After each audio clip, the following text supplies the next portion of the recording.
My name is Taylor Cook. It is July 10th, 2026 at 5:18 p.m. and I'm with Alwayne Beavers. Do I have your permission to record you? Yes. Okay. So when and where were you born? I was born in Gainesville, Georgia. When was that? That was January the 3rd, 1960.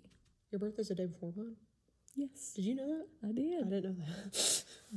So where did you grow up? I grew up in Blairsville, Georgia. Who raised you? My parents, Frank and Georgia Griggs. Okay. Did you ever move or live anywhere else?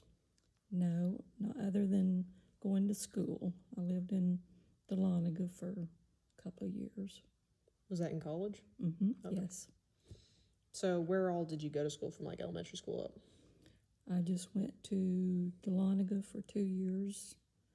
I was going to nursing school, and then I met Kenny and quit nursing school and got married. When was that? How old were you then?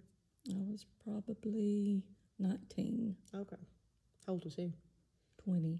Okay. I'll grill him about this when I do his too. Mm-hmm. So like as far as from elementary school even into college, what were your favorite and least favorite parts of school? I didn't like math. I'm not good at math, so I liked science, health. Mm-hmm. That was what I liked, yes. Yeah. Did you have any favorite memories like growing up in the area that you did?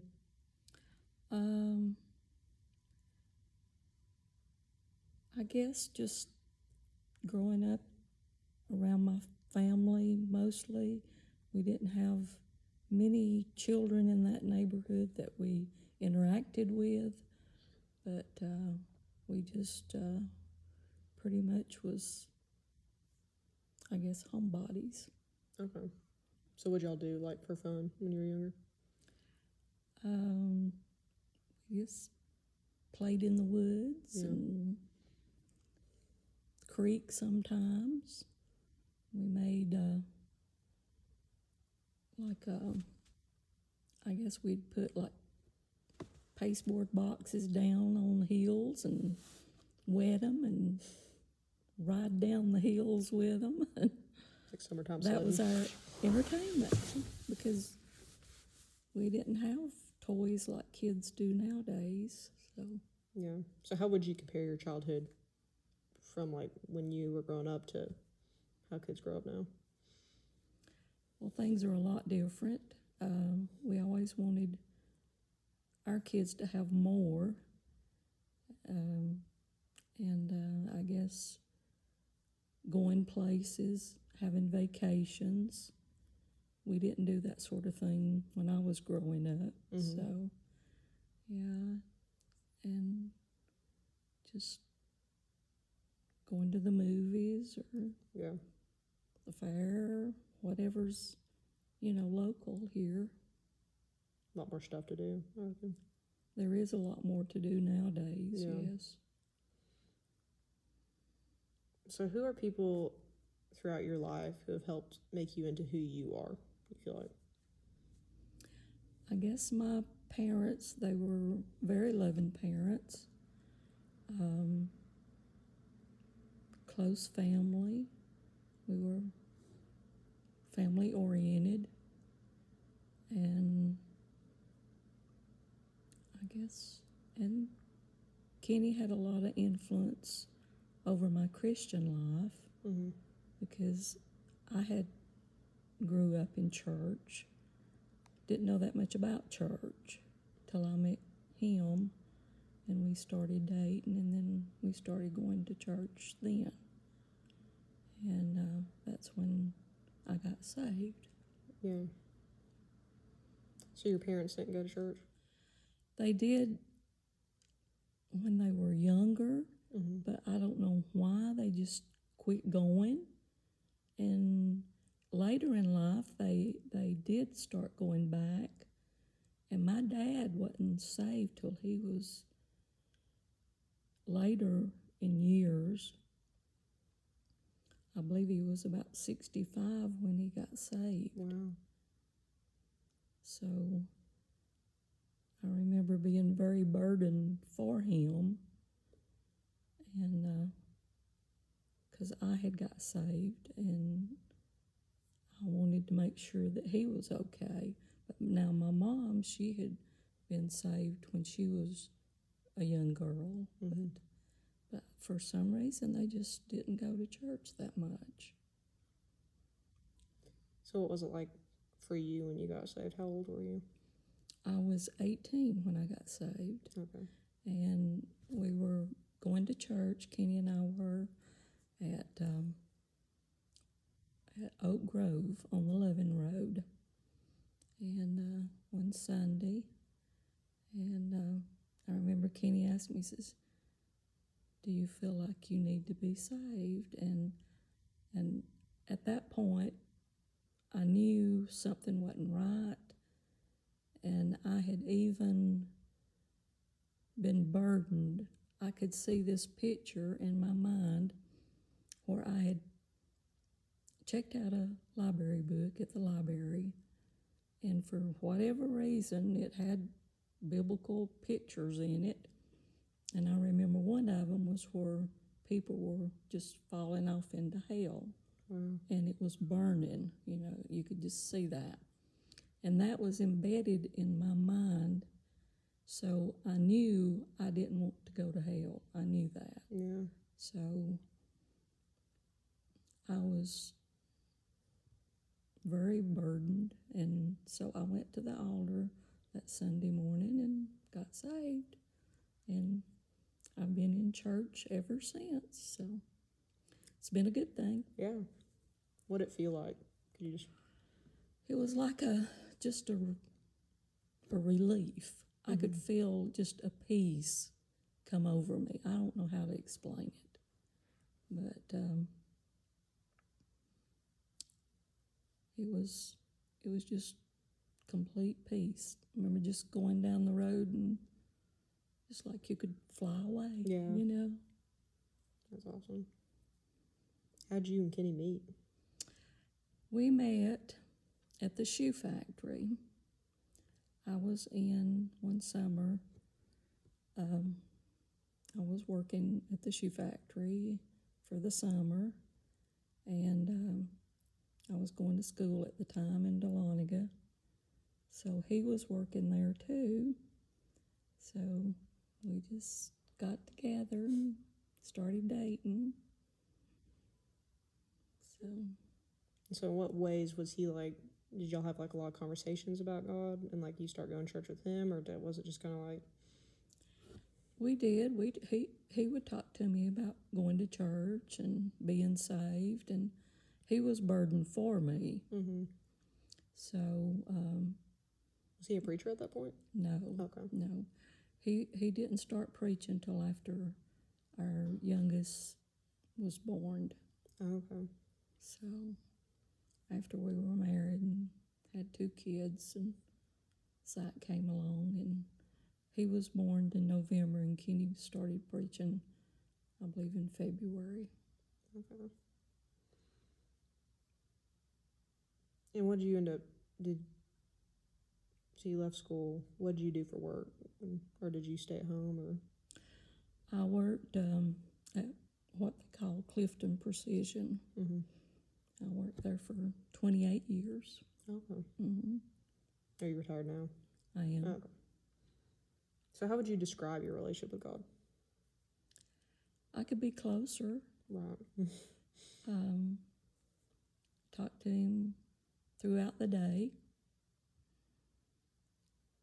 But it's a good thing to have someone you can go to when you can't go to nobody else, Yeah.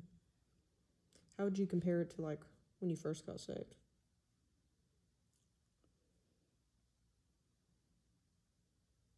Best thing that ever happened to me. Yeah.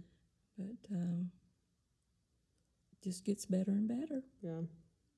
True. So did you have any, like, outside of your parents, did you have any other family members that impacted your walk with God? I had a friend. She was a little bit older than me. Her name was Rachel Barnes, and I remember her asking me if I'd ever been saved. And from time to time, she would, you know, talk to me about going to church and telling me I needed to. And I guess she was an influence, yes. Yeah. That's cool. Do you feel like there are any like spiritual gifts that God has given you that you know about? I guess prayer. Yeah. I can't play the piano. I Can't tried. sing, but I try. Me too. Make a joyful noise, he says. Yeah, that's true. Do you have like any times where prayer has like that memories that you have where there's been like times where you've seen prayer like really, I guess, coming into Answered. effect? Yeah, answer prayers. Sure, lots of times. Especially when my dad got saved. Yeah. My brother got saved after that. And my kids have gotten saved, you know. People I've prayed for in the church. Yeah. And just things that's happened in their lives, sickness, that prayed that they would get well if it was the Lord's will, and it's come about. So how do you like? What does it feel like to you when, or what do you hear or sense when God like speaks to you?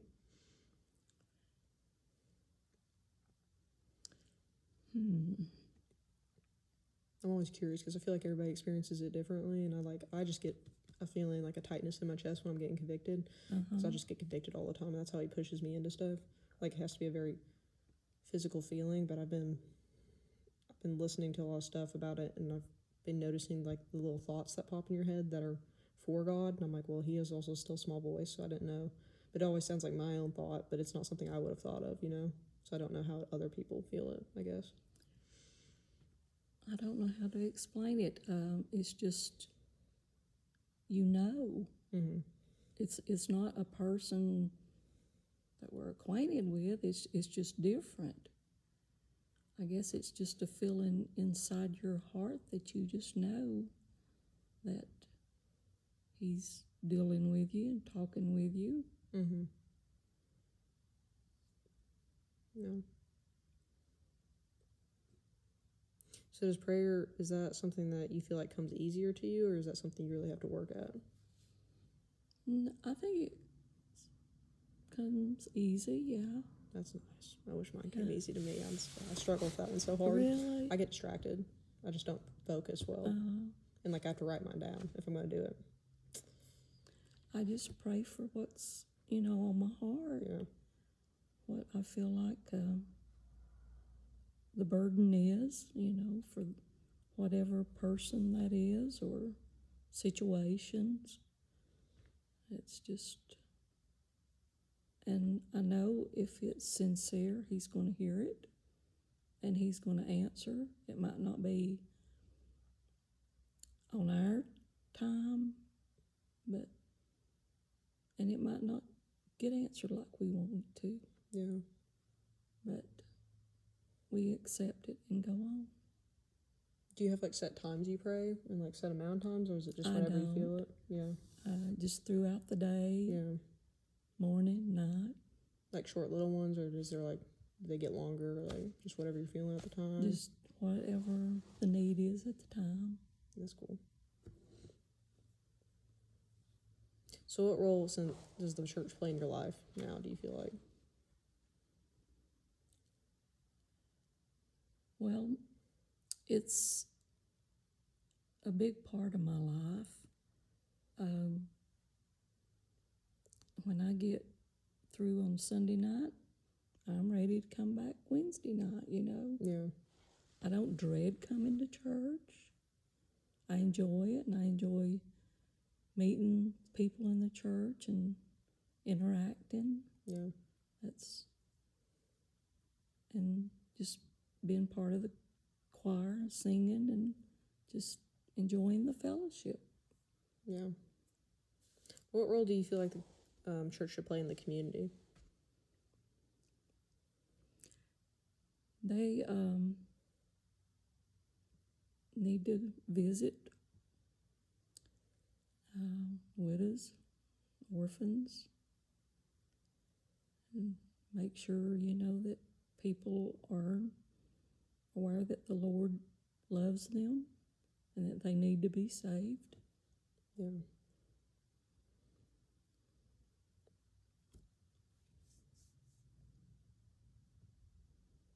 What do you feel like are your strengths and weaknesses as a Christian?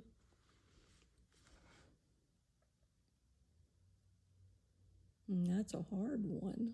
I like to make people think, Yes. just ponder on themselves. I do a lot of self-reflection. I think God's given me a lot of because when I self-reflect, that's how I help understand others too. Mm-hmm.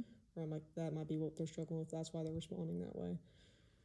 And so my strengths and stuff, I think, and strengths are hard for me too, because you don't want to be a bragger or anything like that. You don't want to be like, oh, well, I'm great at this and stuff. But God does give us things. It's like I try to learn how to do the piano. It don't click for me the way instruments does for my brother. Oh, me either. Yeah, and I did it for 3 years. Kim was doing her best to teach me, and I was just I just wouldn't practice. I just didn't have a drive in me for it. But reading the scripture, that comes so easily. Just wanting the desire to do that. But prayer, I can't. It's just and I've been working on it. I challenged myself at the women's Bible study. I was like, I need to work on that. And so I sit there and I start writing down my prayers. I'm trying to do it 3 times a day, at least do some sort of prayer. Mm-hmm. I can do the short ones, but I get distracted really easily. That's my problem. Well, I think the main thing is letting the Lord know what's in your heart, because He knows what's in it before you even ask. So.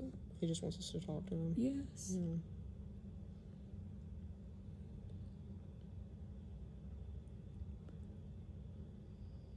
So I guess one of your strengths would be prayer, probably. Probably so, yes. Mm-hmm. And I like visiting the elderly in the community. Yeah. That's definitely a strength. I don't feel like a lot of people feel the desire to do that sometimes. Mm-hmm. Yeah. Because I think they're, kind of left out sometimes. Forgotten. Yeah. About weaknesses, do you know? Oh, I got plenty of those. I don't think so. I don't read my Bible like I should. I feel like I could improve greatly on that.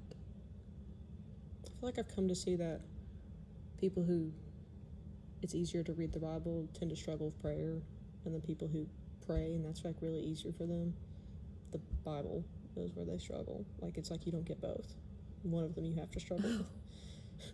It's that's what I've seen. Whenever I talk to people, they're like, yeah, I pray all the time, but that dang Bible, you know what I'm saying? I'm like, what? Yeah, I tend to, I'll read every night so long, and then I'll skip a night, and I'm thinking, I needed to read that night, even if it's just one verse, Yeah. I think that would help, but I do need to improve on that. I think the only way I can do it is because I set aside time in the morning before I get up and do anything. That's because I'm a morning person too. I don't like to stay up. If I'm about to fall asleep, I can't do anything. Because that's the only way I've been able to do it, and that's set me up. But I set that up in college. I set that habit up when I was there because I knew myself, and I was like, and I guess God got on me because He was like, I was reading that scripture about how well the devil knows the Bible, and I was like, that stinking devil cannot know this Bible better than me. That's not right. I was like, that is not right. And I was like, you don't even like God. I was like, that ain't right.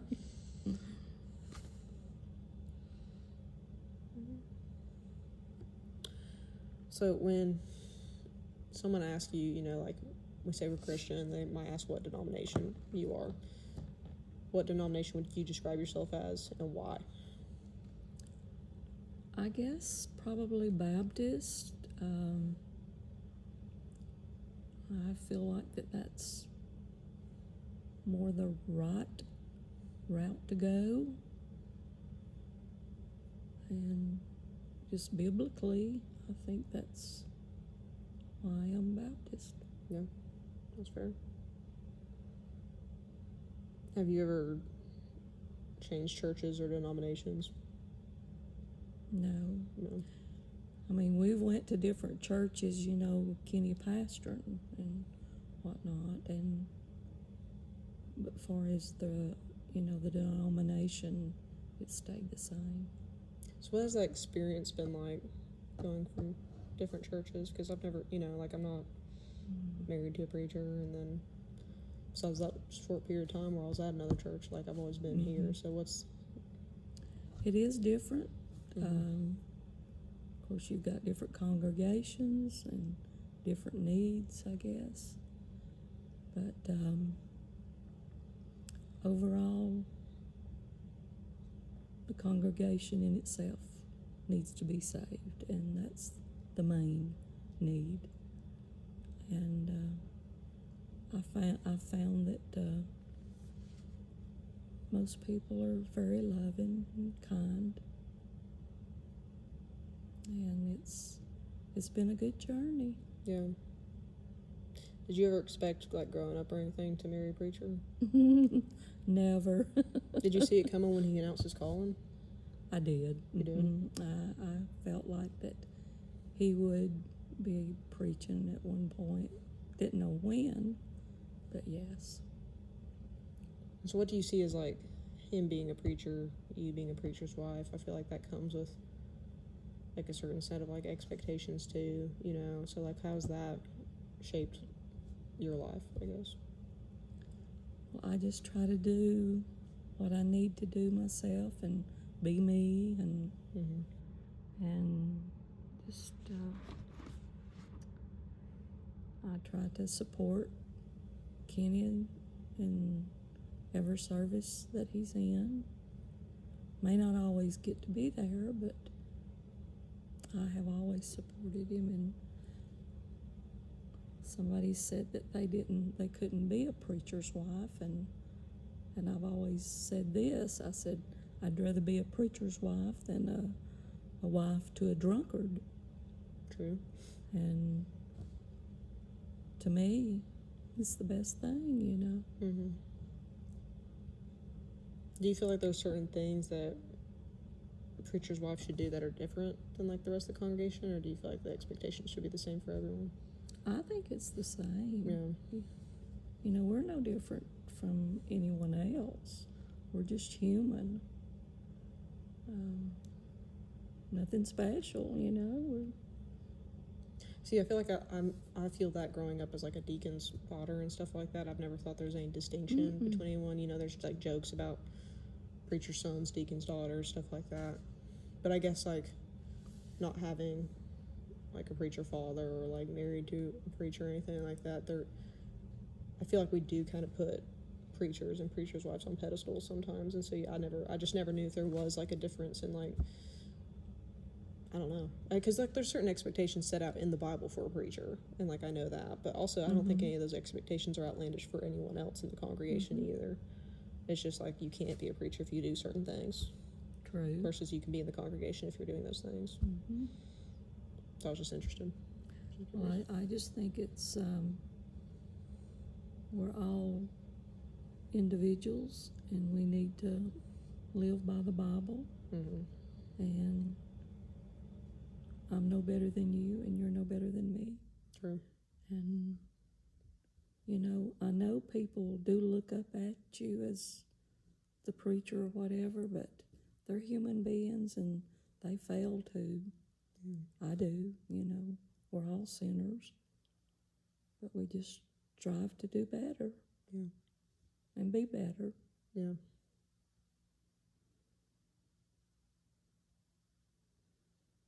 Do you have any, like, specific, like, moments that you feel have impacted, like, something about your religious journey?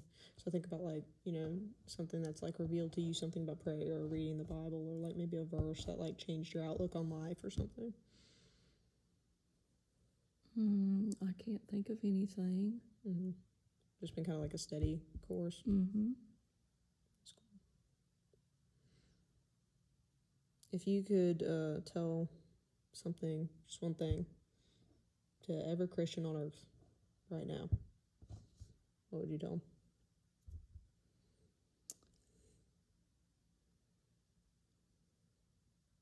To do the right thing, go to church, visit Yeah. And just live your life for the Lord.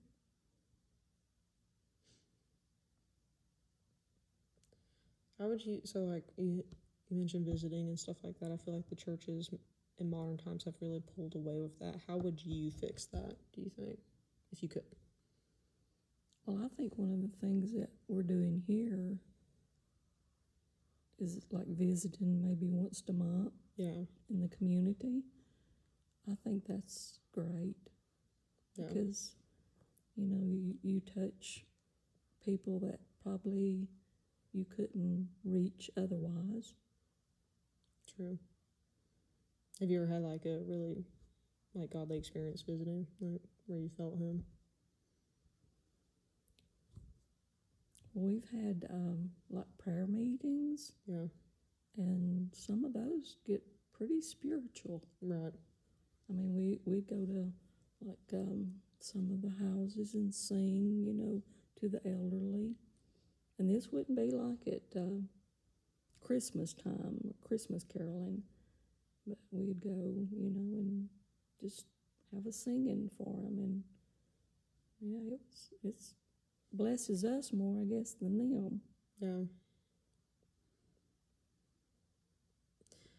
So I asked you about what you tell Christians. What would you tell those who are lost? They need to be saved. Yeah. Well, I think that's all my questions. Do you have anything else you feel like you need to add? Okay. Well, thank you for talking to me. Thank you.